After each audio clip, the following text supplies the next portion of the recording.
Mangla dam में पानी की सतह बढ़ने से झेलम में सैलाब का खतरा। वापडा ने झेलम इंतजामिया को खत लिखकर खबरदार कर दिया।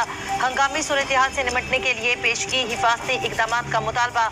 रेस्क्यू समेत तमाम मुतलका इदारे हाई अलर्ट।